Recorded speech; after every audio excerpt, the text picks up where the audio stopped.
Fellas, welcome back to the channel. Today we are going over the new Glock COA. Before I get into it, there's a couple disclosures I'd like to give you.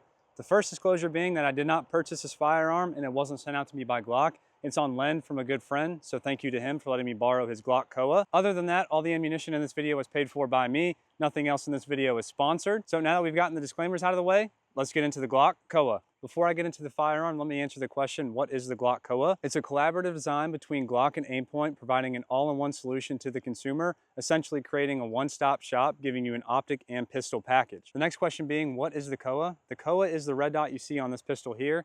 It's designed to fit well on compact pistols and is targeted towards the concealed carry market. Aimpoint designed this optic to be smaller and lightweight than something like, say, the P2, but it doesn't sacrifice any of the durability or reliability the Aimpoint name holds. Aimpoint designed this optic to match the reliability and durability Glocks are known for. Now that I've given you a quick history on how we ended up with the COA, let's get into it. The first thing I'll do is give you a spec rundown of the COA and tell you about a couple of hidden features you might not know about. The COA is powered by a CR2032 battery with an estimated battery life of 50K hours at daylight setting number 7. The housing material is 7075 T6 aluminum and is submersible up to 80 feet, but if you're in 80 feet with your carry pistol, you're probably not making it out of that situation anyway. The dot itself is 3.5 MOA. You get 12 brightness settings, 4 of them being night vision and 8 of them being daylight settings. The windage and elevation are adjusted with a hex key that Aimpoint provides for you. Same thing with the battery compartment. It uses the same hex key to remove the battery or to replace it. The battery is accessed via a side loading compartment you see right here on the right hand side. Very easy to change the battery on the COA. I like that design a lot. To adjust the brightness, you have 2 buttons on the left hand side, which are very tactile, positive clicks. You know what you're doing whenever you're doing it. As I mentioned, there are a couple cool software features of the COA.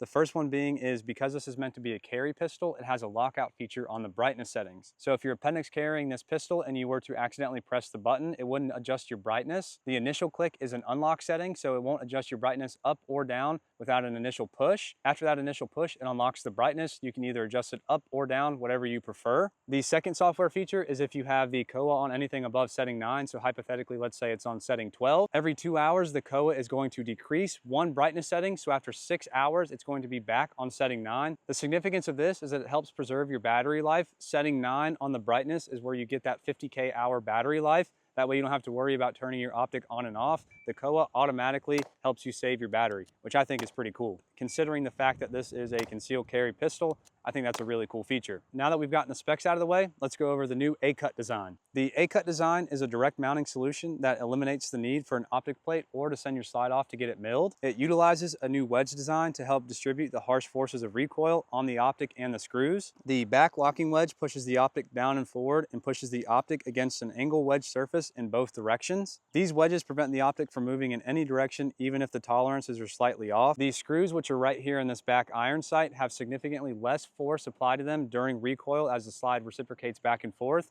compared to something like an optic slide where you have 2 sets of screws, one going into the actual slide itself and then one going into the optic. The wedges themselves act as recoil lugs. It distributes all of the force of recoil out of the back of the slide. A fun fact about the COA is that Glock has the exclusive rights to it for the first 12 months. After the first 12 months, other manufacturers can pick it up and start using the A-cut. I think, in my opinion, this is probably going to become the new standard or something similar to it. When it comes to the mounting system, it's just 2 screws holding on the back iron sight, which the COA wedges against, creating the lockup. When it comes to the screws themselves, if you compare them to something like a traditional MOS plate, the top screws are what holds the plate to the slide. The bottom screws are what holds the optic in place. If you compare them to the optic screws, you notice the more traditional screws are much longer, which means a better lockup. That is wrong. You actually get more of the screws sticking out the bottom of the optic, creating a more secure lockup. The only lockup system I have access to that has longer screws is the 407K mounted on the Canik MC9. These screws are much longer but much skinnier. Skinnier screws reduce strength and load capacity. That essentially translates to they're not ideal for heavy duty or high stress use. So in this case, regardless of what your wife says, bigger isn't always better. The biggest concern I have with the COA screws is if they even start to back out a little bit, the whole optic starts to shake around. So that's where you, as the end user, need to do your part in making sure the screws are secured properly. I personally used a very generous glob of Loctite, torque them down to 15 to 18 inch impounds, and witness mark the screws. I recommend you do the same. Enough about screws, let's move on. Let's talk about weight. I posted a short with a spec rundown of the COA. In that video, in the comment section, people were very opinionated about how big and bulky the COA is. I would like to rebuttal those opinions with my own. When it comes to the weight of a standard 43X slide, it weighs 12.85 ounces. A MOS 43X slide with an RMR and optic plate weighs 13.34 ounces. And the COA slide with steel sights weighs 13.42 ounces. So for barely any more weight, you get a significantly better optic in terms of window size, along with the fact that it's a closed emitter. We'll get into that in a second. When comparing the COA to other popular carry optics like the RMR, 407K, the P2, etc., the housing isn't much larger, excluding the P2 because it's essentially the same exact optic, just not as bulky. Compared to other popular options, the window size is much larger, which in my opinion, especially for a carry optic, is desirable. A larger window helps with faster follow-up shots. You're not fighting to find your dot whenever you're shooting.